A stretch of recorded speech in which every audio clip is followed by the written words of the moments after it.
kita bentuk untuk memberdayakan para penyandang disabilitas. Jadi baik disabilitas netra, fisik, ataupun para pemenuh kebutuhan antara lain lansia.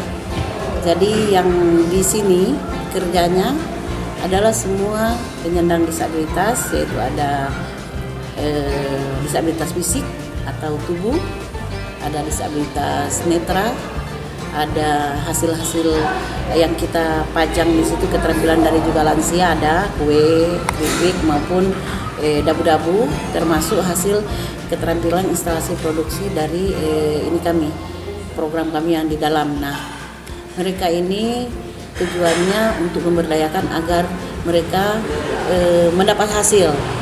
Jadi hasil yang didapat di sini adalah khusus untuk mereka. Jadi 100% buat para penyandang disabilitas.